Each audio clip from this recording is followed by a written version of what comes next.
இப்போது புதிய அறிமுகம் ஆச்சி ஹோட்டல் சாம்பார் 50 கிராம் ரூபாய் 20 மட்டுமே. தமிழரின் பாரம்பரிய திருவிழாவை கொண்டாடுவோம் புத்தாடை பொங்கலோடு. The Chennai silks. Let the celebrations begin. HMP virus எல்லா இடங்களையும் பரவுது, எல்லா இடங்களையுமே இதை பார்த்து பயப்படுறாங்க. வைரஸ் அப்படின்றது என்னன்னா ஹியூமன் மெட்டா நியூமோ வைரஸ் அப்படின்னு சொல்லுவாங்க. இந்த ஹெச்எம்பிவி ஹியூமன் மெட்டா நியூமோ வைரஸ்ன்றது ஒரு ஆர்என்ஏ வைரஸ். இது பரவக்கூடியது வந்து காற்று வகையில். ஸோ ஒருத்தவங்க இரும்புறாங்க தும்புறாங்கன்னா அந்த வைரஸ் வெளியே வருது. வரும்போது இன்னொருத்தவங்க எதிர்க்க இருக்காங்கன்னா அவங்க அதை சுவாசிக்கும் போது அந்த வைரஸ் டேரெக்டாக மூக்கு மற்றும் தொண்டை பகுதியில் போய் உட்காருது. அப்போ தொண்டையில் ஒரு இன்ஃபெக்ஷன் மாதிரி ஏற்படுத்தி இப்போ ஏன் இது ஒரு பேச்சும் பொருளாக இப்போ மாறுது அப்படின்ற மாதிரி இருந்ததுன்னா அது காரணம் சைனா தான். ஓகேங்களா? ஏன்னா சைனாலேருந்து ஒரு இதை உற்பத்தி ஆகுதாமே போது எல்லாரும் அந்த கொரோனாவோட கம்பேர் பண்ணிக்கிறாங்க. அதே மாதிரி இந்த ரெண்டு வைரஸும் வேறு வேறு குடும்பமாக இருந்தாலும் ரெண்டுமே நுரையீரலை தாக்கக்கூடிய சேம் டைப் ஆஃப் வைரஸ். இப்போ வந்து எல்லாரும் டெஸ்ட் பண்ண சொல்கிறாங்க, சில ஹாஸ்பிட்டல் டெஸ்ட் பண்ணுறாங்க. டெஸ்ட் பண்ணும்போது அவங்களுக்கு ஹெச்எம்பிவி வருதுன்றாங்க.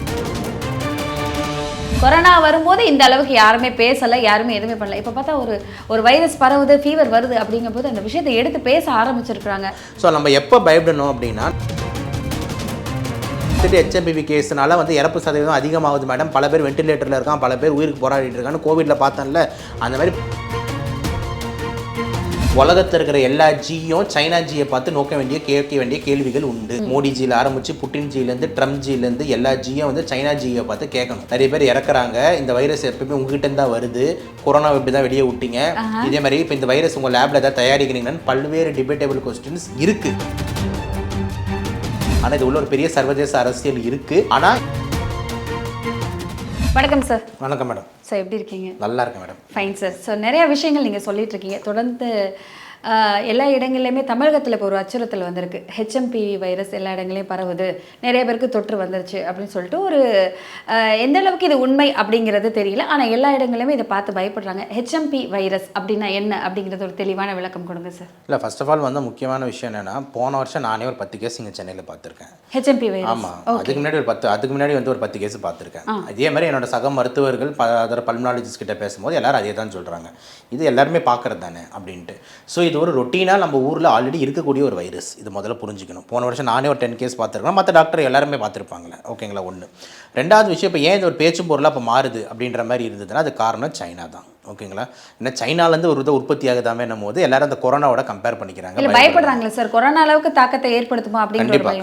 கண்டிப்பாக பயப்படுறாங்க. ஆனால் சைனாவே வந்து பார்த்தீங்கன்னா அவங்க சைடில் வந்து இறப்பு சதவீதம் எதுவும் பெருசாக இல்லை, ஹாஸ்பிட்டல் அட்மிஷன் வெண்டிலேட்டர் அட்மிஷன் பெருசாக இல்லைன்ற மாதிரி தான் சொல்கிறாங்க.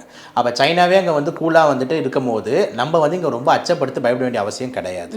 ஆனால் எப்போ வந்து நம்ம வந்து பயப்படணும் அப்படின்றது ஒரு கான்செப்ட் என்னன்னு சொல்கிறேன். ஆனால் அதுக்கு முன்னாடி சின்ன ஒரு விஷயம் என்னென்னா, இந்த வைரஸ் அப்படின்றது என்னென்னா ஹியூமன் மெட்டா நியூமோ வைரஸ் அப்படின்னு சொல்லுவாங்க. இந்த ஹெச்எம்பிவி ஹியூமன் மெட்டா நியூமோ வைரஸ்ன்றது ஒரு ஆர்என்ஏ வைரஸ். இது பரவக்கூடியது வந்து காற்று வகையில்.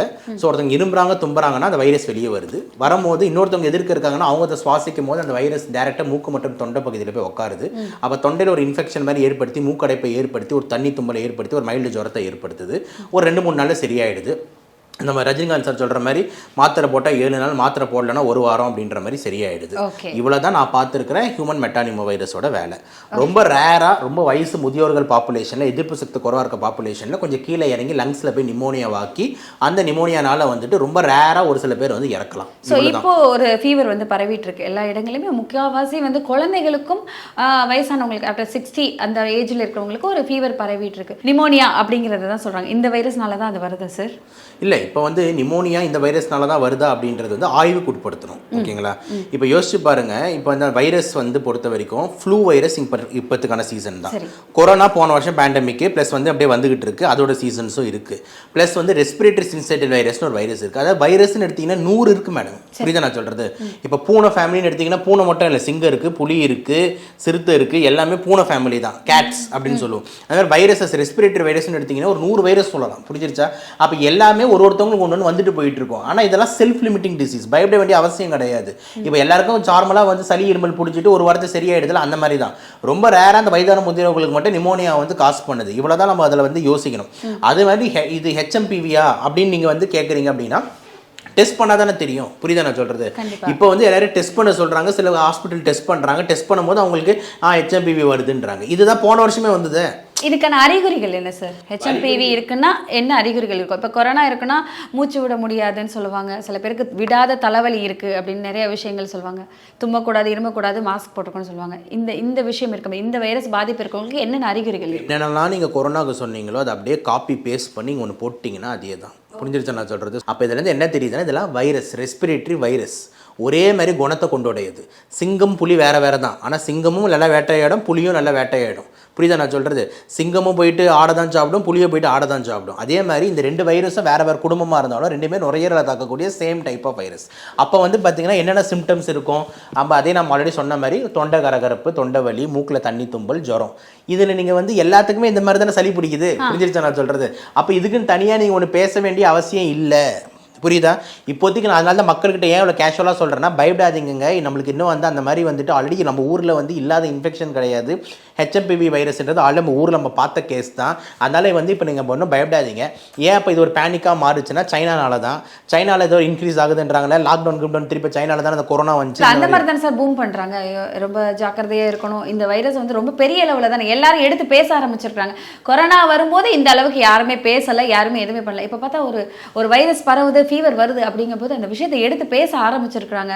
ஸோ எல்லாரும் பயப்பட தானே சார் செய்வாங்க? கண்டிப்பாக இயல்பாக மக்கள் பயப்படுறாங்க. ஆனால் அந்த பயப்படக்கூடாதுன்றதுக்கு தான் நான் எப்படி பேசிக்கிட்டு இருக்கேன். புரியுதா நான் சொல்கிறது? எல்லாம் பயமுத்துற மாதிரி அப்படின்ற மாதிரி நியூஸ் வருதுன்னா வந்து அவங்க மாதிரி சைனாவில் கேஸ் இன்க்ரீஸ் ஆகுது நாம சொல்கிறத WHO உலகத்துக்கு ஃபுல்லாக சொல்லணும், எல்லாம் கேர்ஃபுல்லாக இருங்க அப்படின்ட்டு. இதில் வந்து கேர்ஃபுல்ன்ற ஒரு ஆங்கிள் தான் இருக்கே தவிர, ஆனால் நிறைய மக்கள் வந்து பார்த்தீங்கன்னா அந்த கேர்ஃபுல்லே பயத்துக்கு எடுத்துப்பாங்க. புரியுதா? அது மக்களோட இயல்பு. என்னடா அது திருப்பி கொரோனா மாதிரி ஒன்று வருதாமே அவ்வளோதானா? எந்த இடத்துமே WHO வந்து பார்த்தீங்கன்னா லாக்டவுன் போடுங்கன்னு சொல்லலை. எந்த இடத்துமே WHO வந்து பார்த்தீங்கன்னா வந்துட்டு இது ஒரு வேரியன்ட் ஆஃப் கன்சர்ன் அப்படின்னு சொல்லலை. அதனால் வந்து யாரும் பயப்பட வேண்டாம். ஓகேங்களா? ஸோ நம்ம எப்போ பயப்படணும் அப்படின்னா, மேபி அடுத்த ஒரு 2 மாதத்துக்கு அப்புறம் ஹெச்எம்பிவி வைரஸ்னால ஒரு 1000கணக்கான மக்கள் இறந்துக்கிட்டே இருக்காங்க. எனக்கு தெரியுங்க. ஏன்னா இப்போ நான் நுரையீரல் கேஸ் தான் பார்க்குறேன். ஏதாவது பிரச்சனை இங்கே தான் வருவாங்க. ஓகேங்களா? அப்போ நான் பார்த்துட்டு ஹெச்எம்பிவி கேஸ்னால வந்து இறப்பு சதவீதம் அதிகமாகுது மேடம், பல பேர் வென்டிலேட்டரில் இருக்கான், பல பேர் உயிருக்கு போராடிட்டு இருக்கான்னு கோவிடில் பார்த்தேன்ல, அந்த மாதிரி பார்த்தேன்னா முதல் ஆளாக நானே வெளியே வந்து சொல்கிறேன். ஓகேங்களா? இந்த கொரோனாவில் வந்து நிறைய பேர் மறைக்கிற வேலையெல்லாம் பார்த்தாங்க. இல்லை ஒன்றும் இல்லை, கொரோனா கேஸ்லாம் கம்மி தான்ட்டு. ஆனால் நான் முதல்ல சொல்லி ஒரு FIR என் மேலே வந்து PMDT ஆக்ட், ப்ரிவென்ஷன் ஆஃப் இந்த பேண்டமிக் ஆக்ட்னு எல்லா ஆக்டும் என் மேலே போட்டாங்க. ஓகேங்களா? ஏன் அப்படின்னா வந்துட்டு உண்மையை சொன்னேன்ட்டு. ஏன்னா என்ன சொன்னாலும் செகண்ட் வேவ்ல பல பேர் இறக்க போகிறாங்க, கேசஸ் ரைஸ் ஆகுதுன்னு. மக்களை ஏன் நீ பயமுத்தன அப்படின்னு சொல்லிட்டு உள்ளே போட்டாங்க. ஓகேங்களா? ஆனால் வந்து பார்த்தீங்கன்னா அதுக்கப்புறம் அதான் நடந்தது. கண்டிப்பாக. அதுக்கப்புறம் பார்த்தீங்கன்னா செகண்ட் வேவ்ல நான் சொன்ன மாதிரி எவ்வளோ பேர் இறந்தாங்க, எவ்வளோ பேர் ஆம்புலன்ஸில் வெயிட் பண்ணிட்டு இருந்தாங்க, பெட் வசதி இல்லை, பெட்டு கிடைக்கல அப்படின்ற மாதிரி இருந்தது. அதனால் வந்துட்டு இப்போதைக்கு நான் ஏன் இப்படி கூலாக சொல்கிறேன் அப்படின்னா வந்துட்டு ப்ராப்ளம் இல்லை. அந்த மாதிரி கேசஸ் ஒன்றும் பெருசாக வந்து நம்ம டெத் ஆகிற மாதிரி கேசஸ் பெரிய லெவலில் இது வரைக்கும் இந்த வைரஸ் வந்து யாரும் இறந்ததில்லை இல்லையா? ஓகேங்களா? சிம்பிளாக உங்களுக்கு இன்னும் ஒரே லாஜிக்கில் சொல்லி இதை முடிச்சிடலாம். என்ன லாஜிக்னா வந்து செந்தில் கவுண்டமணி உங்களுக்கு என்ன தோணும்? வாழைப்பழம். அது வந்து நான் சீரியஸாக காமெடி. ஓகே, அப்போ செந்தில் கவுண்டமணியால காமெடியாக யோசிக்கிறீங்க. கரெக்டாக? இப்போ திடீர்னு செந்தில் கவுண்டமணி சார் வந்து ஒரு படத்தில் வந்து எல்லாரையும் போட்டு கொல்றாங்க, மர்டர் பண்ணுறாங்க. இது நீங்கள் எப்படி பார்ப்பீங்க? அதுவுமே காமெடியாக தான் சார் தெரியும். அதையும் நீங்கள் காமெடியாக தான் பார்ப்பீங்க. அப்போ வந்து அந்தளவுக்கு உங்களுக்கு என்ன நம்பிக்கைன்னா செந்தில் கவுண்டமணி சார்னால அவ்வளோ சிரிப்பாச்சு, அவங்க எப்படி மர்டர் பண்ணுவாங்கன்னு உங்களால் ஏற்றுக்க முடியல.